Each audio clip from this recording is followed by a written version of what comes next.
Oh, you're dead miserable, you are. Why can't you just let me see? Because I've got an headache. Now, pour the tea in. Look, top price is paid for human hair over 9 inches long, it says. I'll bet you like yours is longer than 9 inches. Tea, and don't slop it in a saucer. Though I doubt if you would qualify for the word human. Well, I must say, you're one on your own yourself. You golly-handed lump. Tar. You know, there can't be many sons who can boast of having sold the poor old mother's hair off the top of her head. It's just lucky for you that I'm an emotionally integrated person. That sugar bowl wants filling. Always making me out to be a monster. I should have had a cartload of complexes, be right. Sugar. I don't care, but I'm only doing it for your own good. Oh.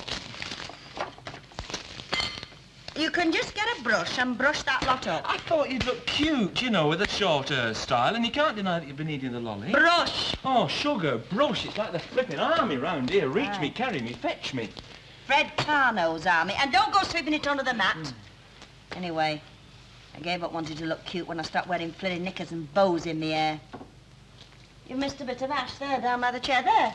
That's yours. You dropped that. I only spilt the sugar. Anyway, what's this sudden concern about money? We're not exactly destitute, you know. If we had to sell ourselves into slavery, I certainly have had plenty of practice. Now, any more orders? What is up with you about this money? I thought you were easy come, easy go. Oh, yeah. It depends who it's going to and how fast. Not worrying about the old Duchess, are you? 20 shillings a week on the rent. It's not fair. It's not right. It's not happening. Eh? No, now listen. I had a few words with Dorothy Greenhalgh. Oh, yes, of course. She'd know, wouldn't she? Dorothy Edith Greenhalgh, the well-known expert on nothing. As it happens, know-it-all, she does know. Listen, her sister-in-law had the same experience. Their landlord did a few piffling repairs around the house and tried to put the rent up to 25 bob a week. What happened? They took it to court. They appealed. Yeah, well? Well, they won. The judge said it was rank exploitation, and he called that landlord uphill and down dale. I see. So, you see, I'm going to give Mrs. Sharples a run for her money or for my money, and I won't have to go bald in the process. You're not just a pretty face, are you? So, you see, Your Honour, I was innocent. Look, I have no intention of letting myself get upset over this business. I've fought other battles in my time. And won them. And won them. And you know how? Not by going to pieces and screaming for help at every street corner. Well, that's a circumstance I certainly couldn't imagine, Mrs. Sharples. No, just using the common sense I was born with. And believe me, Mr. Hodges, I was not born lacking. Oh, I believe you. And you know what my first tactic is? No. Well, I get it to myself to start with, and then I marshal my facts. Fact number one, either this mission or Bold Street mission has got to be closed down, right? Regrettably, yes. Fact number two, they have both been open for the same length of time. More or less. Fact number three, that they have roughly the same size of congregation, right? Give or take a few, yes. By gum, you missed your vacation, you know. You should have been a politician, not a preacher. I beg your pardon. Talk about cagey. But I'm merely agreeing with your remarks, Mrs. Sharples. I dare say, but it'd have been more help if you disagreed with them. At least I might have got a few clues. Oh, I see. Well, frankly, Mrs. Sharples, apart from the fact that it would be unethical of me even to hint at the committee's findings before they're made public, I haven't the faintest idea of the final decision myself.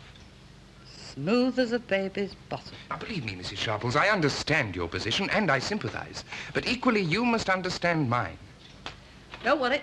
If you won't help... Can't, Mrs. Sharples. Can't or won't, it's all the same in the wash. Good afternoon. Good afternoon. Hey, you, 007, stop gorming and come over here. Do you mean On me, the trot. Lena? Yes, either you or Sean Connery. I'm not fussy. Sit down. And pin your ears back and concentrate.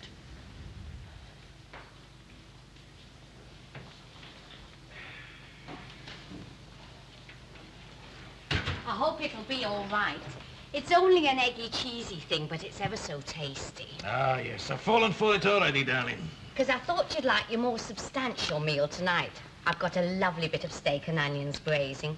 I like to do it ever so slow for hours. Yeah, well, you just look after it, darling, because I'm in your hands completely. Oh, whoever's that? It'll get all cold.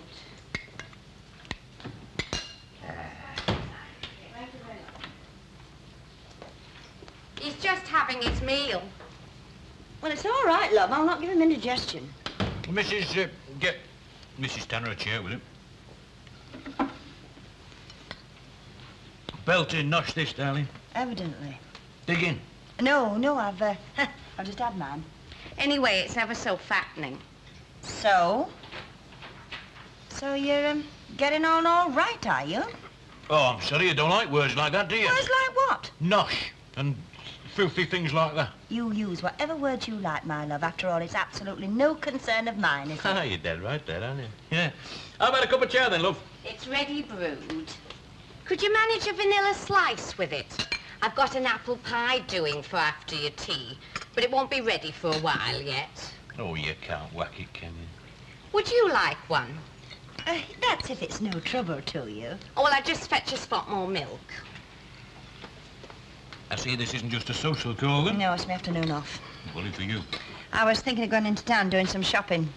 What's this you were saying about this Christmas present that you wanted changing? Oh, well, fancy you remembering that, yeah. Is that pair of socks out that's 2 sizes too small? Yeah.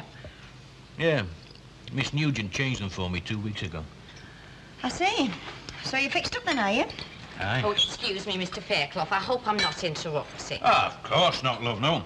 You know what you want to do? You want to give the recipe of that to Mrs. Tanner. She could do with her scope widening a little. Oh, it'll be a pleasure, Mr. Fairclough. No, thanks. It's just a bit too stodgy for me.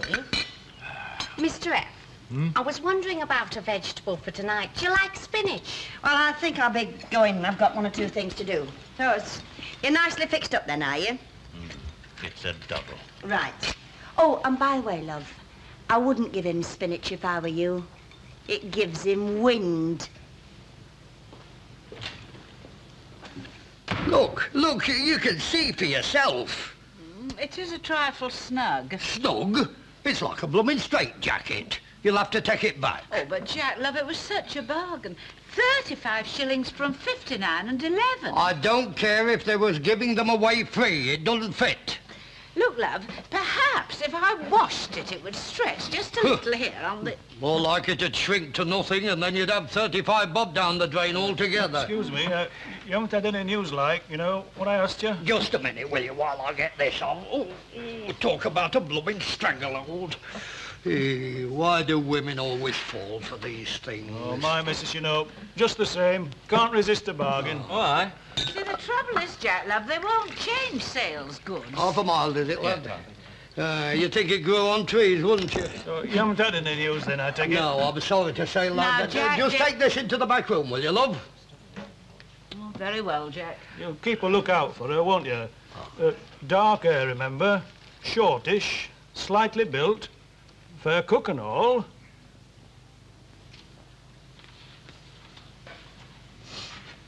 Have you had enough? Oh, yes, darling.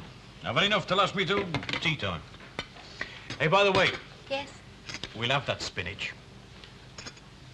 It's funny, isn't it? Human nature. Indubitably. I was just thinking, the veneer of civilization's really very thin. The primitive savage still lurks in all of us. I beg your pardon? Oh, I don't mean you, Mr. Swindley. Or me. I was thinking more of Mrs. Tanner and Mrs. Sharples. Mrs. Tanner, perhaps, but I could hardly imagine Mrs. Sharples frolicking in the jungle. No, I was thinking about the situation with the mission. The instinct for survival is very strong. I was thinking about what Mrs. Sharples said about us not worrying over her because she's got alternative accommodation. Well, surely she was referring to Mrs. Caldwell. I don't think so. As a matter of fact, I think she was referring to Mrs. Tanner's house. Eviction? Well, surely even Mrs. Sharples wouldn't... Well, Mr. Swindley, the instinct for survival is very strong. Well, yes, but she knows that we wouldn't leave her without a roof to her head. Even if the mission did close, we'd find her somewhere to Mrs. live. Sharples, as you know, Mr. Swindley, is a very independent woman. I'll be back for 2, Mr. Swindley. All right? From lunch. Oh, yes, yeah. Miss Nugent, I think perhaps we'd be wise to keep our counsel about this. You know how easy it is to start a rumour.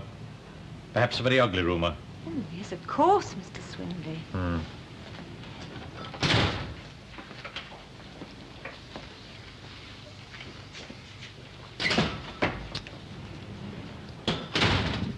You can leave your errand for a minute, I want you. Mrs. Sharples? Well, stop looking so moonstruck, gather your wits, I've got a question for you. Yes? The lease on the mission, when is it due to expire? The lease? Yes. They are due to run out sometimes. They don't go on forever. What I want to know is, when? Well, just offhand, I'm afraid I couldn't tell you. Well, just offhand, then you'll have to find out. Quick! Yes, I'll speak to Mr. Hatfield about it. He's the head of the committee. He'll know. I'll mention it when next I chance to see him. I said quick. That thing over there's a telephone.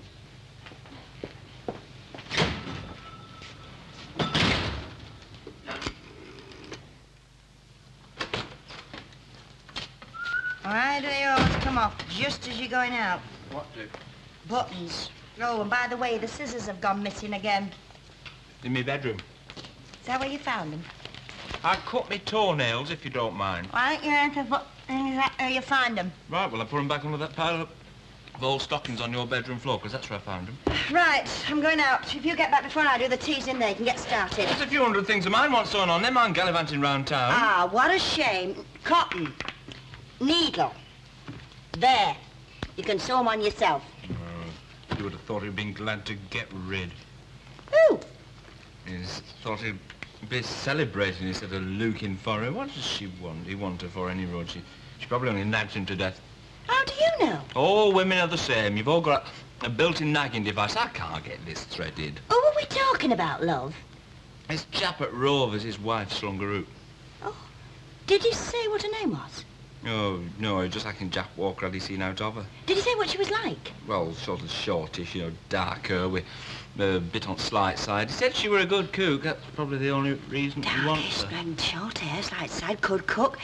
Dennis, love, that is no job for a man. If you want any little bits and pieces sewing, just let me know and I'll do it. You will? Yes, with pleasure.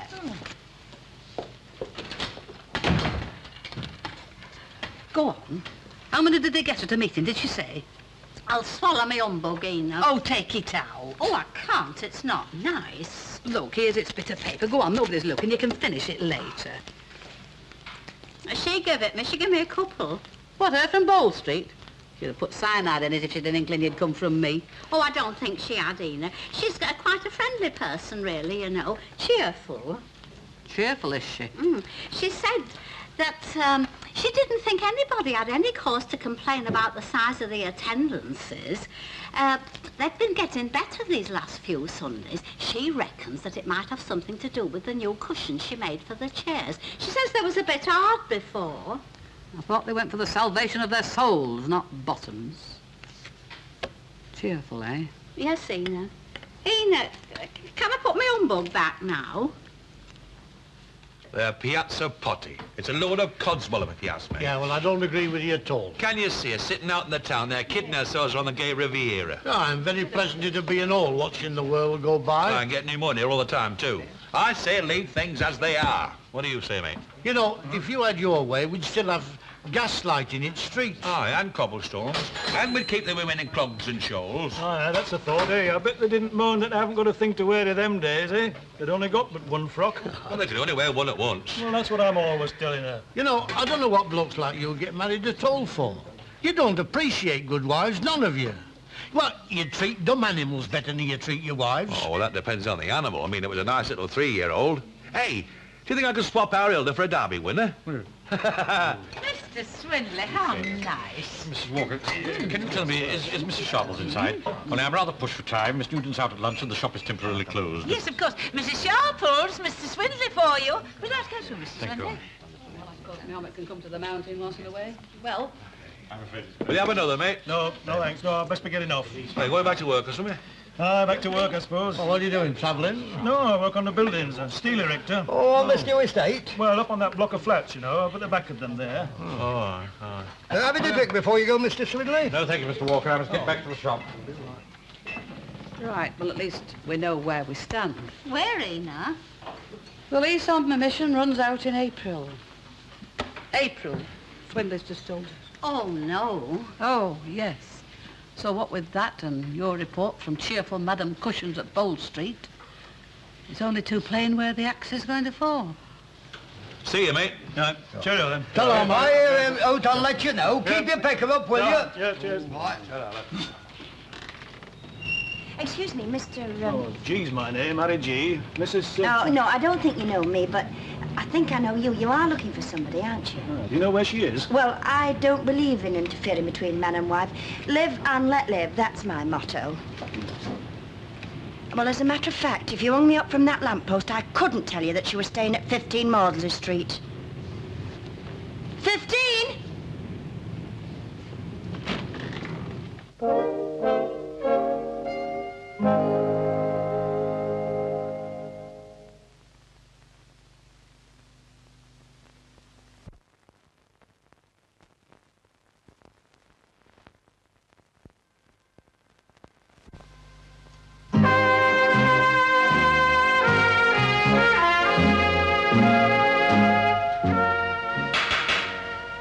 Hello. I'll hold your water. I'm coming. Oh, all right. Hello, Norm. That penny, eh? You can say that again. Come on, get your coat on. Oh, giving orders now, are we? No, just saying. Oh, well, you best step inside. It's no use having a slangy match on the doorstep.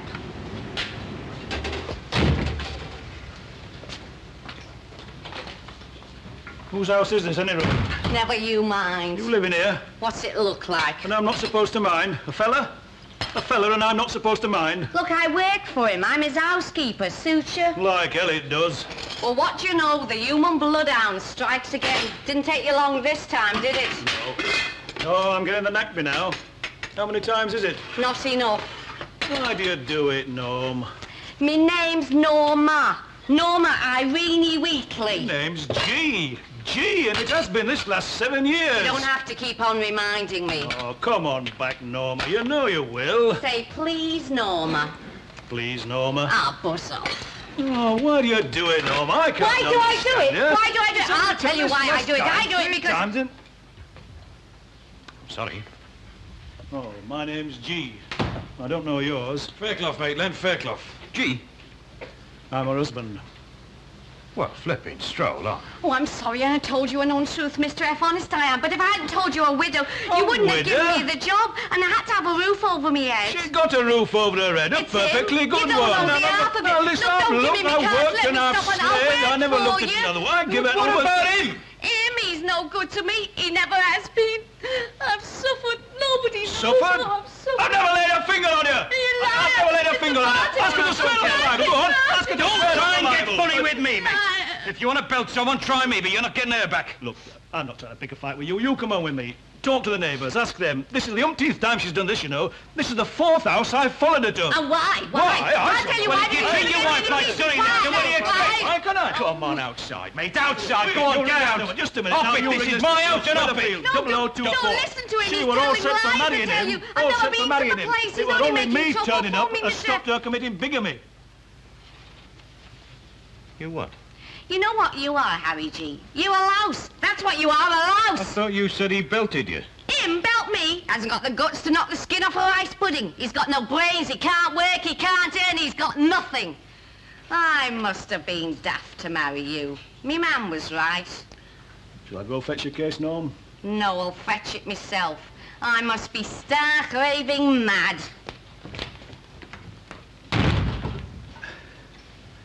I have got a job, you know. And we've got quite a nice little home, really. Nothing posh, you know, but nice.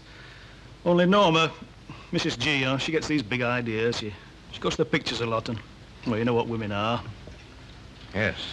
I suppose what it is, she gets sort of discontented, like. Well, I'm waiting here all day, am I? And she keeps nipping off like that.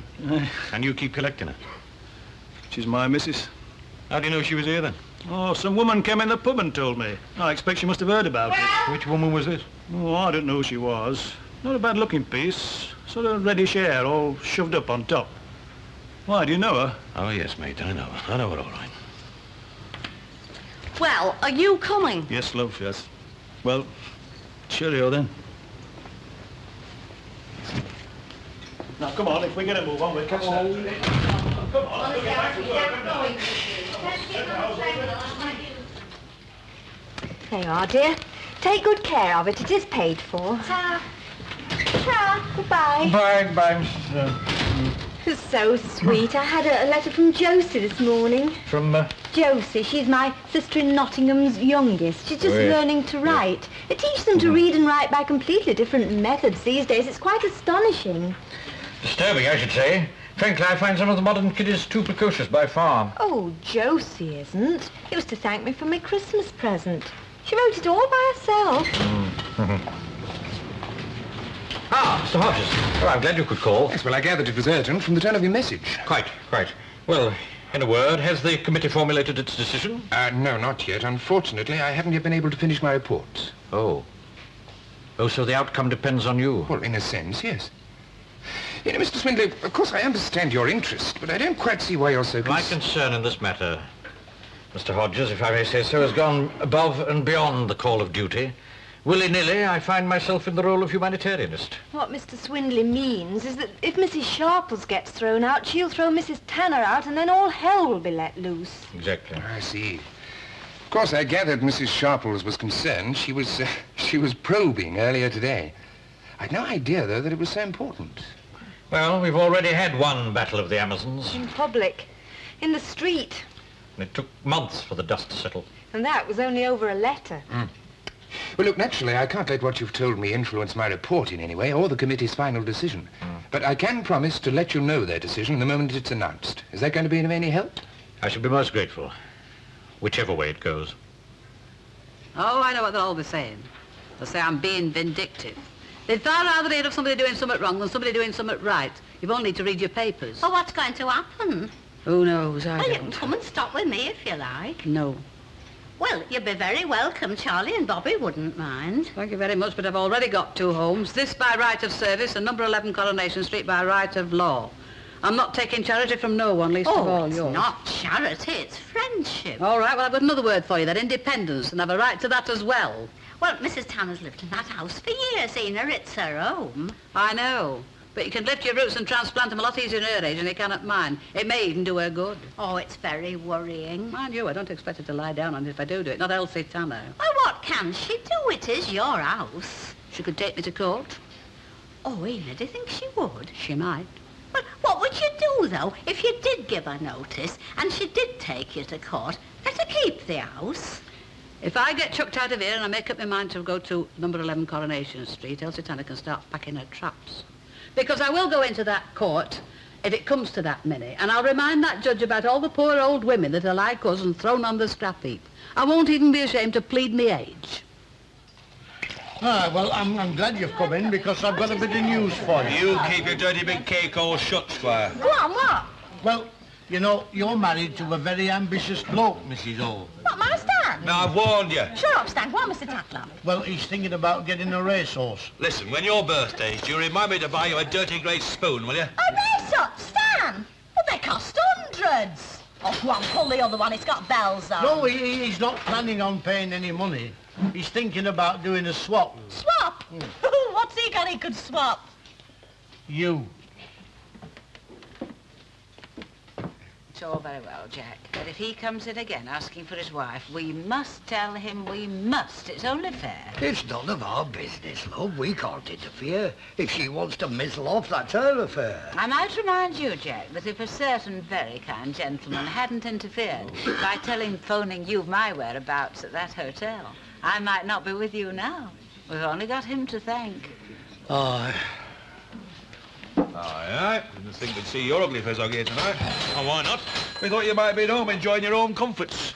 Yeah, what's it feel like to have your pipe and your slippers waiting for you? Not to mention the beaming smile from your family retainer. In the first place, I don't smoke a pipe. In the second place, me slippers have been taken away by the Dragon Bone Man. And in the third place, my family retainer has done a bunk and I want a large scotch and soda, please. Why, hey, what's happened? Nothing's happened. Didn't she soak then? Let's just say it wasn't a very good idea in the first place and let's leave it at that, eh? Down, Jack. Come on now, let's have a game of darts. Game of darts, right, mate. Excuse me, lad. Thank you. Well, how goes it?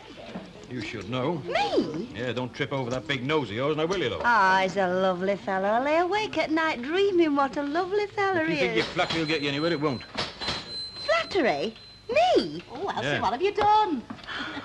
A lovely lady, he said. Red hair, piled up, scragged up on top. Scragged up? Who said that? He did, her husband. Whose? Mrs. G's. Do you see? Are you satisfied? Mrs. Tanner had to do it for us. Look, I was only acting in your interest. Acting in my interest, yes. So when I get home at night now, there's no food for me. It's a cold, empty house, no fire in the... Ah, oh, for crying out loud, Len. You didn't want everybody saying that you were living with a married woman, did you? No, I don't. What are you going to have, Lou? I'll have a gin and tonic now, big show shit. I'm not kidding you, darling. That was a narrow squeak, though, you know. Talk about two-faced. That little husband of hers deserves a flipping medal. Yeah, you know, I reckon she saved you from a fate worse than death. There you are. Now, what did I tell you? Now, tell me how clever I am. I am clever, aren't I? It's all right. I won't get big-headed because I'm big-headed to start with. Elsie, darling, I'll give you a belated 1965 toast, shall I? Here's to my darling. The cleverest little nosy Parker in the business. She's out. That's all right. You can give her a message. You'll never get a shine without a bit of elder grease. Don't tickle it. Mrs. Sharples, I must warn you that if you're thinking of putting up our rent, my mum's got a few tricks up her sleeve. No, I'm not putting her rent up. I'm giving a notice. Notice? Notice to quit. I'm being quite fair. I'm giving her a full month to find another home. 1 month from today. You're getting polish on your suit.